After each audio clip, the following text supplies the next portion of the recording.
Welcome to Sleepy Stories, the place where stories aren't meant to be finished. I'm Arthur, and tonight I'll be reading you a relaxing, sleepy story written by Pumby. We're journeying to a Viking Longhouse on a stormy evening in the far north. Outside, rain hammers against wooden walls, while inside, warmth and safety await. Find a comfortable position, let your breathing slow, and allow yourself to drift into this ancient world where the rhythms of nature and the crackle of fire are all that matter. The rain arrives without warning, as it often does in these northern lands. One moment the sky holds a pewter grey stillness. The next it opens with a steady drumming that transforms the fjord into 1,000 rippling circles.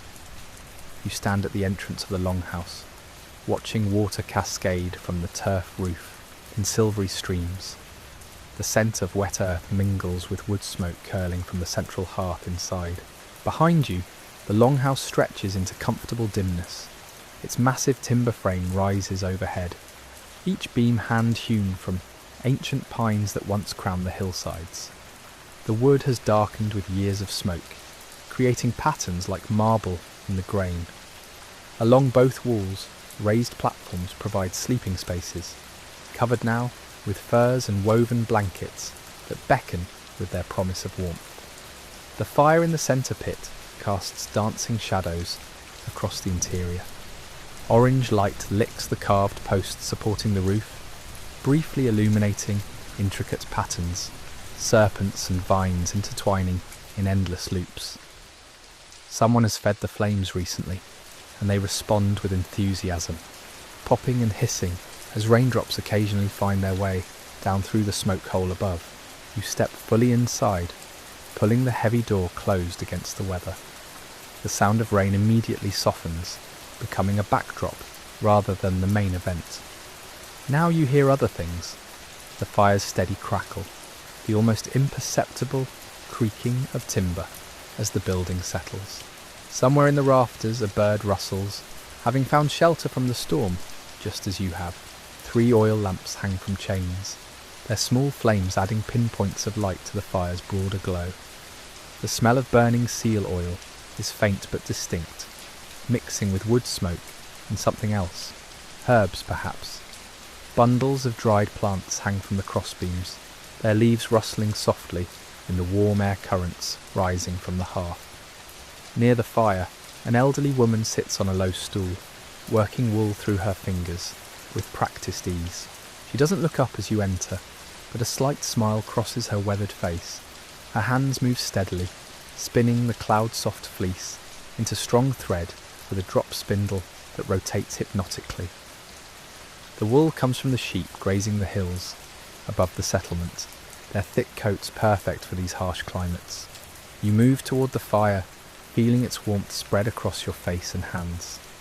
The heat is immediate and welcoming after the damp chill outside. Rain drums harder now against the roof, a steady percussion that seems to make the interior feel even more protected, even more like a sanctuary carved from the wild landscape. On the platforms, thick firs create comfortable nests. Bear pelts, their fur deep and luxurious, reindeer hides, softer and lighter, sheepskins with wool still attached, creating natural insulation against the cold that seeps through walls during the longest nights. You settle onto one platform, arranging the furs around you, feeling their weight and warmth begin to work its magic on muscles you didn't realize were tense. The old woman finally speaks, her voice carrying easily despite its softness. She tells you the rain will last through the night, perhaps into tomorrow. It's good for the land, she says. The crops need it, and the streams that feed the settlement will run full and clear. Her tone suggests she's seen countless storms like this, that she finds comfort in their familiar patterns. A younger man enters from a back room, carrying an armload of wood. He feeds several logs to the fire, placing them carefully to maintain the flame's steady burn.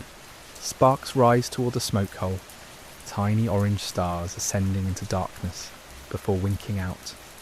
The new wood catches quickly, adding its voice to the fire's ongoing conversation with itself.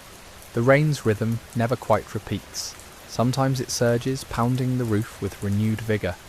Then it eases, becoming almost gentle before building again.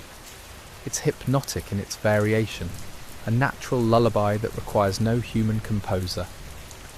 Through the walls, you can hear wind pushing against the structure, but the Longhouse stands firm, as it has for generations. More people drift in from other parts of the building, a family with children who settle onto their platform, speaking in low voices. A young couple who tend to something cooking in a pot suspended over the fire's edge. The smell that rises is savoury and rich, root vegetables and barley, perhaps some dried fish. Your stomach responds, but mostly you feel the deep satisfaction of being warm and dry while the storm works outside. The firelight plays across the interior in ever-changing patterns. Shadows expand and contract. The carved posts seem almost alive, their serpentine designs appearing to move in the flickering illumination. This is a space shaped by human hands, but in harmony with the natural world beyond its walls, using materials from the forest and earth, warmed by fire, sheltered from rain. You sink deeper into the firs, feeling the platform's solid support beneath you. The old woman's spindle continues its rotation, a small wheel turning in counterpoint to the larger wheels of weather and season outside. Someone begins humming, a melody without words that seems to match the rain's cadence. Time feels different here, slower, measured not by hours but by the fire's consumption of wood, by the gradual darkening beyond the smoke hole, by the steady work of hands preparing for tomorrow, while today's storm cleanses the world outside. Welcome to Sleepy Stories, the place where stories aren't meant to be finished. I'm Arthur, and tonight I'll be reading you a relaxing, sleepy story written by Pumby. We return to a Viking Age longhouse, where the rain continues its steady rhythm against the roof. The fire burns warm, the firs are soft, and outside the storm cleanses the land. Let yourself settle in, breathe deeply, and allow the story to wash over you like the rain itself. The humming fades, leaving only the rain and fire to fill the silence. You watch the flames consume the logs, transforming solid wood into heat and light and ash. It's an ancient alchemy, this conversion of forest into warmth. The Vikings understood it intimately. Their survival depended on it during the long months when snow buried the world, and daylight became a precious commodity measured in mere hours. Your eyes trace the length of the longhouse, following the central hearth toward the far end, where the darkness thickens beyond the firelight's reach. Storage areas occupy those distant spaces, clay vessels holding grain and dried peas, barrels of salted fish and preserved meats. Tools hang from pegs driven into posts, sickles and axes, leather-working implements, fishing nets folded and waiting for spring. Everything has its place, organised through generations of practical wisdom about how to live through winters that could kill the unprepared. A child's laugh punctuates the quiet, quickly hushed by a parent's gentle shushing, but there's no harshness in it, just the soft guidance of someone teaching the rhythms of communal living. The child settles, and soon you hear the lighter breathing of sleep taking hold. Children slip into slumber so easily here, lulled by the same sounds that comforted their parents and grandparents before them. The young man who brought the wood earlier now sits near the fire, working a piece of leather with patient hands. He's making something, perhaps a pouch or a strap for a tool. His knife moves with practiced precision, cutting where the leather is marked, creating holes for stitching. No one speaks to him, but his presence adds to the collective sense of purposeful calm. Work continues even in rest here. Hands stay busy while minds drift and bodies relax. Outside, you imagine what the storm is doing to the landscape. Rain soaking into ploughed fields, feeding seeds planted weeks ago. Water running down hillsides, carving temporary streams that will vanish when the sun returns. The fjord beyond the settlement, churning under wind and rain, its surface transformed from mirror to chaos. But here, inside these thick walls, beneath this sturdy roof, none of that matters. The storm is simply weather, doing what weather does, while life continues in its sheltered spaces. The old woman sets aside her spindle. She rises slowly, her movements careful, but not pained, and adds something to a pot near the fire's edge. Steam rises, carrying a new scent. Herbs of some kind. Chamomile perhaps, or meadowsweet. Something with medicinal properties, or maybe just for comfort. She ladles the liquid into a wooden cup and drinks, her eyes half closed, in what might be contentment, or simply the deep tiredness that comes with age. And a day's work completed, someone adjusts their position on a platform, and the firs rustle like leaves stirred by a gentle breeze. The sound is satisfying somehow.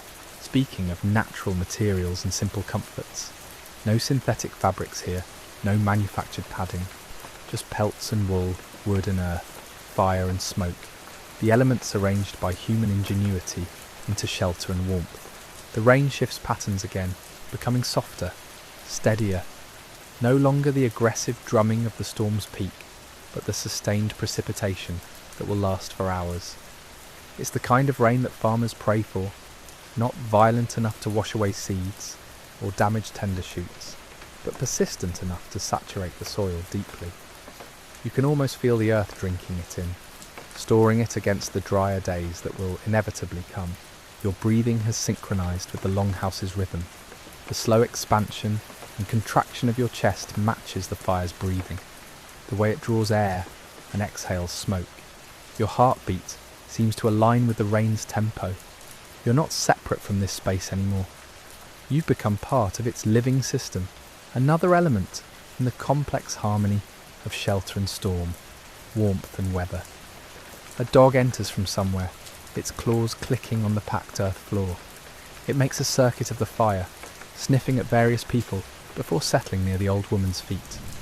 She reaches down, absently, to scratch behind its ears. The dog sighs a sound of complete contentment and lays its head on its paws. Even the animals understand the gift of this shelter, the blessing of being dry and warm, while rain hammers the world outside. The fire needs tending again.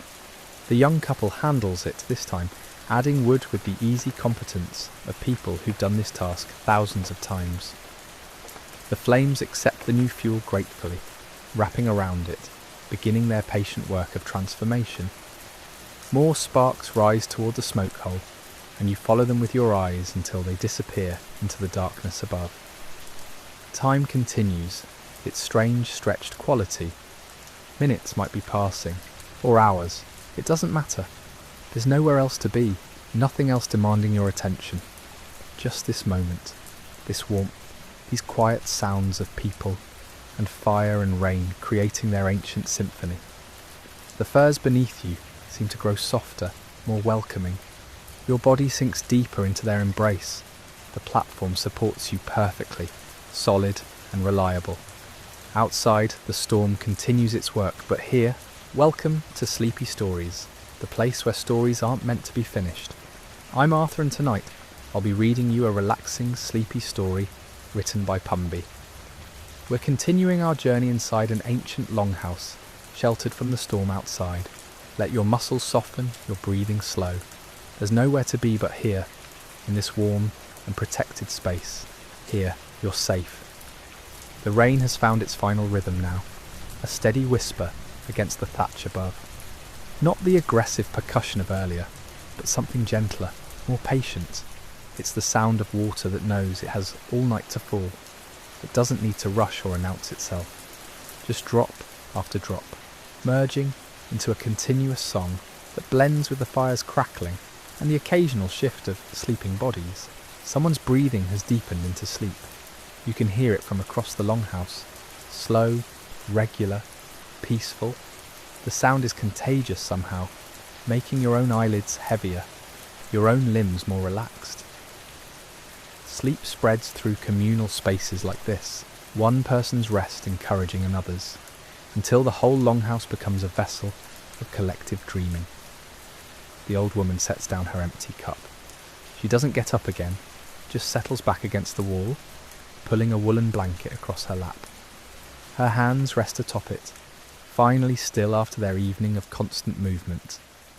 Even in the firelight's dim glow, You can see there the hands of someone who has worked hard for many decades. Strong hands, capable hands, now resting as they've earned the right to do. A child murmurs something unintelligible in sleep. Their parent responds with a soft sound. Not quite a word, just a gentle reassurance. The child settles again immediately. It's a dance they've performed countless times, this nighttime exchange of comfort and response. No words needed, just presence and sound. The fire has burned down to a bed of coals now, glowing like a field of tiny orange moons. The flames are smaller, less dramatic, but the heat they produce is steady and reliable. This is the stage of fire that's best for sleeping, not the bright, active blaze of evening, but the quiet, enduring warmth that will last until morning. Someone has banked it carefully, ensuring it won't die but also won't flare up and disturb anyone's rest. Your platform feels like it's supporting you more perfectly than anything you've ever rested on. The furs have moulded to your body's contours, creating a custom cradle. The wood beneath doesn't press uncomfortably anywhere. Your spine is aligned, your neck supported, your limbs arranged in positions that require no effort to maintain. This is what furniture was before it became complicated. Simple materials, arranged with knowledge of how bodies need to rest. Outside, something moves. Perhaps an animal seeking shelter under the eaves, or maybe just the wind pushing through the settlement. The sound is brief and doesn't disturb the longhouse's peace. Everything outside is separate now, belonging to a different world. This interior space has become its own universe, complete and self-contained. The dog near the old woman's feet twitches in its sleep, paws moving in some dream chase. Its breathing is faster than the human's, operating on a different biological rhythm, but still part of the longhouse's overall pattern. Everything breathing together, everything sheltered together, everything warm together. You notice the smell of the space has layers you didn't detect before. Beneath the smoke and cooking herbs, there's the scent of wool and leather, of earth and wood, of bodies and breath. It's not unpleasant, quite the opposite. It's the smell of life happening, of people existing together in close quarters, sharing air and warmth and space. It's honest and real, and somehow deeply comforting. The young couple has settled into their sleeping space now. Their whispered conversation has ceased. You can see them lying close together, the way people do when they trust each other completely, when another person's presence brings comfort rather than tension. They've pulled their furs up to their shoulders, creating a small warm cave within the larger warm cave of the longhouse. Time stretches even further. The rain continues its patient work, soaking into the earth outside, running off the thatch in predictable rivulets, filling the stream beyond the settlement's edge. Inside, the temperature has reached that perfect point where you're warm enough to feel safe, but not so hot that you need to adjust or move. Your body temperature and the room's temperature have found equilibrium. A log in the fire shifts slightly, settling deeper into the coals. A small shower of sparks rises, orange stars ascending briefly before winking out. The event is so minor, so gentle, that it doesn't disturb anyone. It's just another small movement in the longhouse's breathing, sleeping body. Your thoughts have become soft and unfocused, no longer following linear paths but drifting like the smoke above. They're pleasant thoughts, or maybe not even thoughts at all, just a kind of awareness, a presence in this moment without any need to analyze or understand. Just being here, in this ancient shelter, surrounded by sleeping people and glowing coals and the endless patient rain. The old woman's head has tipped forward slightly, her chin nearly touching her chest. Her breathing has joined the deeper rhythm of sleep. One by one, everyone in the longhouse is surrendering to rest, giving themselves over to the night's embrace. And you're being carried along with them, pulled gently into that same current, feeling your own resistance melting away like snow near the fire. The last thing you notice before drifting deeper is how the rain sounds almost like breathing now. Welcome to Sleepy Stories, the place where stories aren't meant to be finished. I'm Arthur, and tonight I'll be reading you a relaxing, sleepy story written by Pumby. We continue our journey in an Iron Age longhouse, where rain falls softly outside and a small community settles into the deep comfort of night. Let your muscles soften, your breathing slow, as we return to this ancient shelter. In and out, the steady rhythm that keeps everything alive. The fire has burned down to its most elemental state now, just glowing coals arranged in their bed of white ash. They pulse within a light, brighter when a draught finds them, dimmer when the air goes still. But they never go dark. Someone will wake before dawn to feed them, to bring the flames back, to ensure the continuity that matters so much to these people. The fire never dies, not completely, not if they can help it. You can barely see the interior now. Your eyes have adjusted as much as they can, finding shapes in the darkness by the faint orange glow. The ceiling beams are suggestions more than solid objects. The walls have receded into shadow. Even the people sleeping nearby have become indistinct forms, rising and falling with breath, present but not visible in any detailed way. Something about this darkness feels different from modern darkness. There's no electric hum waiting in the background, no light pollution bleeding through windows, no devices charging with their tiny indicator lights. This is complete darkness, the kind humans lived with for thousands of years before they learned to push it back with technology. And in this darkness, your other senses sharpen. The rain's pattern has changed slightly. It's falling harder now, drumming on the thatch with more insistence. But the longhouse absorbs this change without concern. The roof has weathered storms far worse than this. The walls stand firm. Inside remains dry and warm, a pocket of safety while water pours from the sky. Somewhere in the darkness, someone sighs in their sleep. It's a sound of contentment, of a body fully relaxed. Whoever made that sound has surrendered completely to rest, has let go of whatever concerns occupied their waking hours. In sleep, the shepherd and the weaver and the young mother are all equal, all simply human beings requiring rest. Your own body has grown heavy, that particular heaviness that comes before sleep, when your limbs seem to sink into whatever supports them, when lifting an arm would require tremendous effort you're not willing to expend. You've become part of the longhouse's structure now, as stationary as the posts that hold up the roof, as settled as the stones that ring the fire. The smell of the space has grown familiar. Your nose no longer distinguishes individual scents, but instead registers the overall atmosphere as simply the smell of here, the smell of now, the smell of shelter and safety. It's become as natural as your own breathing. Time has lost all meaning. You couldn't say if you've been in this longhouse for hours or days or years. The rain erases time, making each moment identical to the last, creating an eternal present where nothing changes and nothing needs to change. This is enough. This has always been enough. The coals shift again, settling deeper, glowing brighter for just a moment before dimming once more. In that brief flare of light, you see the old woman's face. Her expression is peaceful, all the day's work forgotten, all the accumulated wisdom of her years set aside. In sleep, she looks younger somehow, or maybe ageless, her face reflecting something universal about human rest. Then the darkness returns, softer than before. Your eyelids have grown impossibly heavy.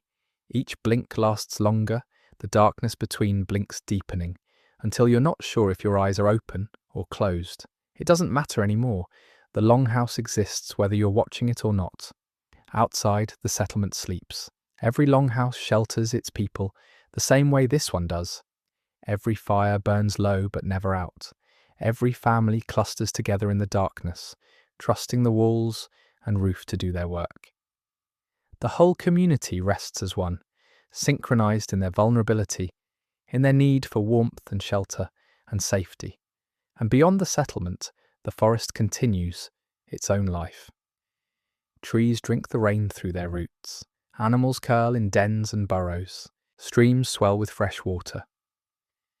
The earth receives everything the sky gives, patient and accepting, knowing that rain is part of the cycle, necessary and temporary, a gift rather than a burden. but all of that is distant now, separated from you by walls and thatch and the warm air of the longhouse interior. Your world has contracted to this space, these sleeping people, this glowing fire, this feeling of absolute security. Nothing else matters. Nothing else exists. The darkness wraps around you like another layer of furs, warm and soft and total. Your breathing has synchronized with the rain, with the sleepers around you, with the ancient rhythm of night itself, in and out, rising and falling. The most basic pattern of life, continuing without effort, without thought. You're drifting now, floating in that space between waking and sleeping, where both states exist simultaneously. The longhouse remains solid around you, but you're becoming less solid yourself, loosening, dissolving into the darkness and warmth. Your last conscious thought is how safe you feel, how completely protected, how utterly at peace. The rain continues, the fire glows, the longhouse breathes, and you slip deeper into the darkness, carried by rhythms older than memory, held by walls built by hands long turned to dust, warmed by traditions that stretch back through countless generations. This is what shelter means. This is what rest means.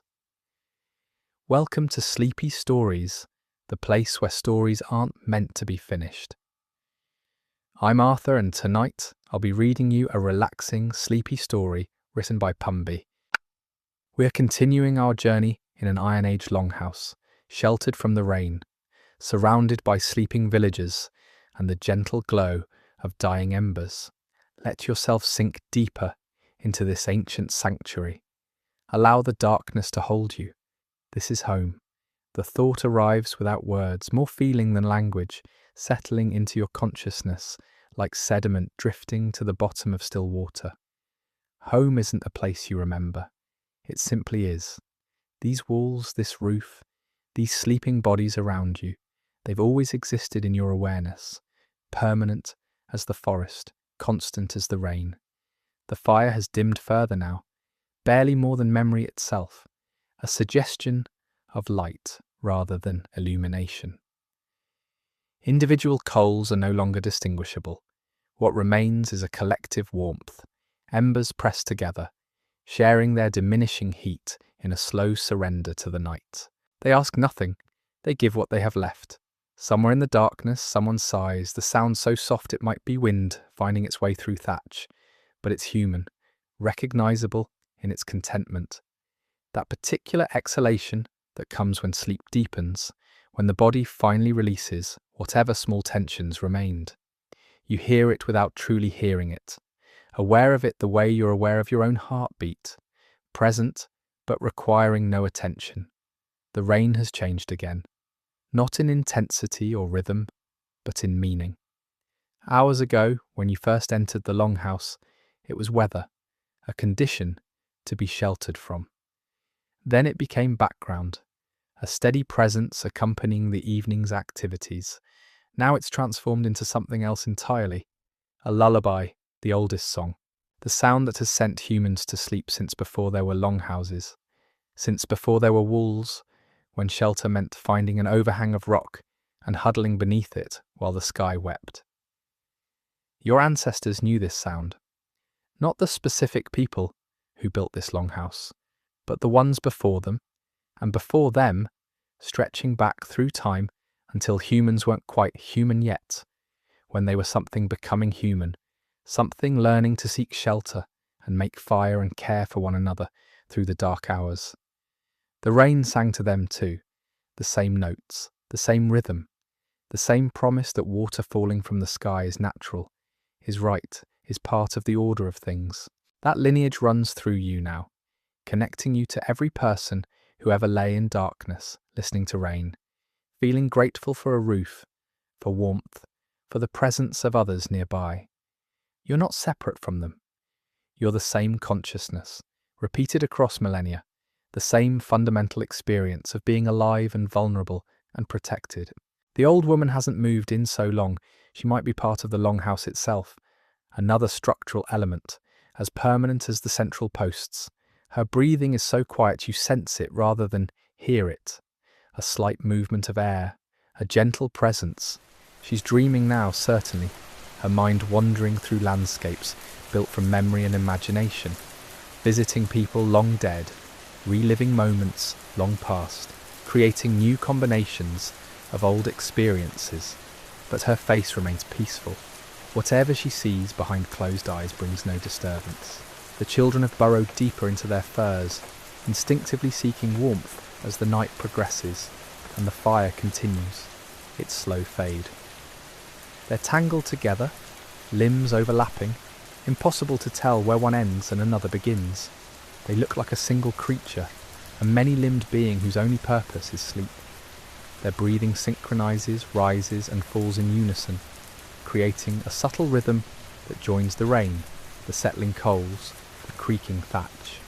Beyond the walls, the settlement rests in total darkness. No lights show in any longhouse. No one moves between buildings. The whole community has surrendered tonight, trusting that dawn will eventually come, that the rain will eventually stop, that life will resume when it's meant to resume. There's no anxiety in this waiting, only acceptance. The forest knows this acceptance too. Trees don't resist rain. They receive it, drink it, grow from it. Animals in their dens don't fight against darkness. They curl into it, let it cover them, understand that some hours are meant for stillness. The earth itself practices this same patience, allowing rain to soak in, to replenish, to sustain. Nothing in nature argues with the night. You've stopped thinking entirely now. Thoughts require effort, require the maintenance of boundaries between self and world. Those boundaries have dissolved. You're not a person in a longhouse. You're part of the longhouse, part of the rain, part of the darkness, part of the ancient pattern of shelter and sleep. The fire's glow is almost imperceptible now, more suggestion than reality, a faint warmth in the direction where you remember the hearth being. Soon it will fade completely. But that's right. That's how it should be. Fires aren't meant to burn forever. They give their warmth, serve their purpose, then rest. Everything rests eventually. Everything returns to darkness and quiet and stillness. Your breathing has become so slow, so deep, so effortless that you're barely breathing at all. Your body knows what to do without instruction. Your heart knows how to beat. Your lungs know how to fill and empty. You don't have to maintain yourself anymore. You can simply be maintained, held by forces older and wiser than conscious thought. The last thing you're aware of is the rain, still falling, still singing its ancient song. It's been raining forever. It will rain forever. Time doesn't exist here. Only this moment, this darkness, this perfect and complete safety. You let go. The longhouse holds you. The rain sings, and you sleep. Welcome to Sleepy Stories, the place where stories aren't meant to be finished. I'm Arthur, and tonight I'll be reading you a relaxing, sleepy story written by Pumby. We've journeyed together through a storm-wrapped evening in an ancient longhouse where warmth and shelter cradle a sleeping community. As our time here draws to a close, let yourself remain in this peaceful state, carrying this feeling of safety and rest with you. The rain continues its patient work, washing the world clean while you rest protected. Morning will come eventually, bringing light and movement and the resumption of daily tasks. But that's for later. For now, there's only this darkness, this warmth, this complete and utter peace. The longhouse will stand through the night, as it has stood through countless nights before. The fire will be tended before it dies. The rain will eventually stop. The community will wake and begin again. But these certainties require nothing from you. They'll happen whether you witness them or not. Your body has found its deepest rest now, cradled by furs and wood and the accumulated warmth of sleeping bodies. Your mind has quieted to near silence. The boundary between waking and sleeping has become so thin it's meaningless. You exist in that timeless space where nothing is required, nothing is demanded, nothing needs to change. The old woman sleeps, the children sleep, the young couple sleeps, the dog sleeps. The whole longhouse breathes as one. a collective organism of rest and warmth and shelter, and you're part of it, woven into this ancient pattern of human survival and comfort. Outside, the rain falls on a world that doesn't need you to maintain it. The forest grows, the streams flow, the earth turns. All of it continues without effort, without thought, following rhythms established long before you arrived, and that will continue long after you're gone. There's deep comfort in that. You're not responsible for keeping the world turning. You can simply rest. The darkness is complete now. Even the memory of the fire's glow has faded. But this darkness isn't empty. It's full of presence, of sleeping breath, of shared warmth, of walls that hold back the storm. It's a darkness that protects rather than threatens, that shelters rather than exposes. This is what your ancestors knew. This is what their bodies remembered even when their minds forgot. That darkness and shelter, and the sound of rain, and the presence of others can create safety so complete that every muscle releases, every worry dissolves, every defence can be set aside. You're protected here, completely, utterly, without question. The rain will keep falling, you'll keep breathing, the longhouse will keep standing, and sleep will keep deepening, carrying you further into rest, into dreams, into the ancient and eternal night that has held every human who ever lived. You're safe here. You've always been safe here. Sleep now. Just sleep.